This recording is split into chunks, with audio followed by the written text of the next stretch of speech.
everybody.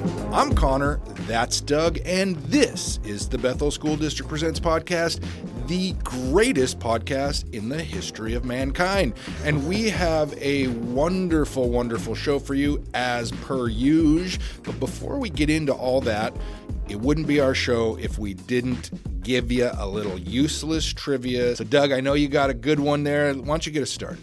I do have a good one this week, and I've been sitting on this for a couple of weeks, kind of fleshing it out, because the first piece of it I've had for a while, and then I kind of dug into it with a little bit of vertical curiosity, if you will. So this is Air Force One trivia and also some presidential trivia all wrapped into one. And here we go. So the very first president to fly to leave the earth is none other than Teddy Bully Roosevelt, and he flew in 1910. The first president, and I know all you historians out there are saying, well, he wasn't president at the time. He was a former president, Conor. So the first former president to fly in 1910, he flew a Wright Model B, and that is like the Wright brothers plane, feet dangling, that kind of plane, 3 minutes and 20 seconds above the earth, the bulliest experience he ever had. Well, that doesn't actually surprise me. I think of Teddy as being a bit of a risk taker, a bit of an adventure junkie, so that actually tracks. Absolutely. He lived that strenuous life, and would it surprise you to know that the first president to fly when they were in office was also a Roosevelt? FDR, Franklin Delano Roosevelt, the first to fly in office, and one of his first flights, to keep with that strenuous life, was over a U-boat-infested Atlantic Ocean to go and meet Winston Churchill at Casablanca. That's not a bad itinerary. Now, his flight time was definitely a little bit longer.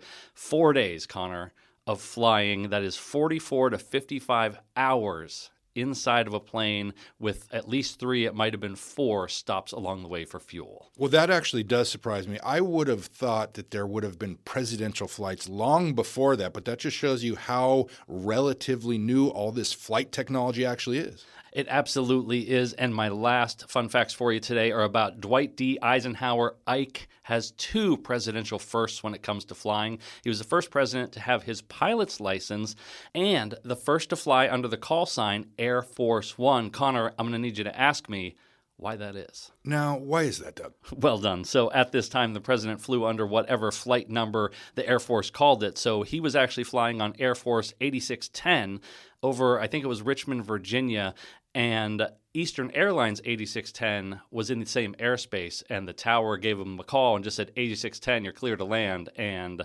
2 of them responded. So almost a crash, and after that, Air Force One became Air Force One. So this would never happen again, and I have a lot of sources for all of this information.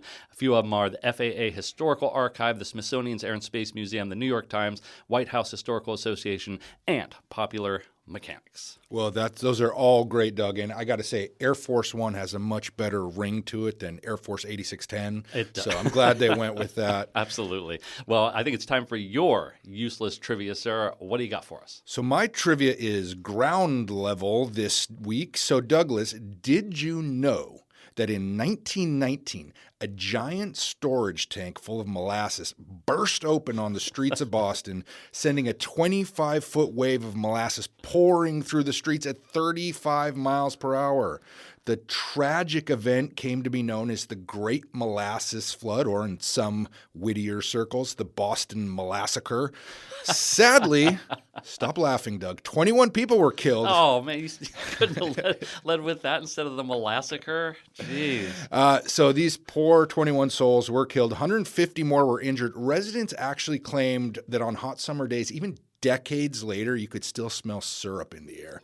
Wow. And my source on that one, which I can't believe I didn't know this. This feels like it should be common knowledge. The Molassacre is boston.gov, the city's website. Man, that is a wild story. And you certainly have a penchant lately for bringing us stories of things exploding all over cities. Thinking back to the whale in Oregon that blew blubber chunks, your phrasing. Raining blubber chunks. I've got a niche. Thank you for bringing that to our listeners' attention. I Love the massacre. Very sad that people were killed, though. Hate that part. And let's turn to the business of the day, Connor. I am forever seeing on Facebook the leadership students over at Spanaway Lake High School doing all kinds of cool stuff. Even towards the beginning of the school year, as the weather was turning cold, they had hot cocoa out for the bus drivers, just all kinds of giving back. And I love that about their group. And you actually headed over there, intrepid reporter that you are, to interview Anthony, Felicia, and Millicent more about what the leadership folks do. So, Anthony, you are the ASB president here at Spanaway Lake High School, so I figure you're as good a person to ask as anyone. For people who aren't familiar with leadership class, can you give us a little rundown on some of the things you all do here? Well, in leadership, you kind of lead the entire school in a way by planning all of these school-orientated events, anything like spirit days or fundraisers or anything that kind of involves the students. We're the face behind that. If you ever want to be within a community, leadership is definitely a great place for you.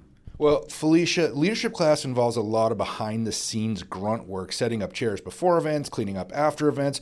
What makes you want to keep doing all this stuff and showing up for your peers? Well, that part is definitely not pretty and not fun, but it's definitely worth it when you see people who actually enjoy being here and kind of appreciate the work that we put into all of this. Because, yes, sometimes the posters will get torn down or assemblies won't go as well as we would like them to, but there's always people who walk out of here thinking that was really fun. And as long as we touch someone, that's one more person who enjoys it here at Spanaway Lake. That's such a fantastic attitude. And yeah, I'm sure a lot of times that work does go unnoticed, but not always. I'm sure people do notice it.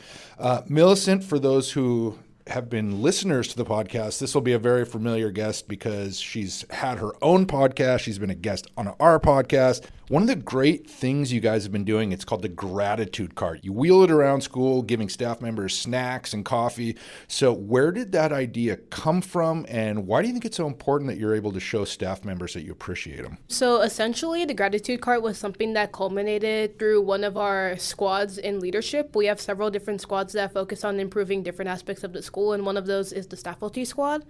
And basically, we just thought that teachers deserves to be recognized more than just the 1 week of the year during May, which is Teacher Appreciation Week. It should be something that's year-round. So sprinkling in things like the gratitude card or like staff lounge takeovers and other fun things like that show the staff that we're thinking about them throughout the year consistently and not just once every single year.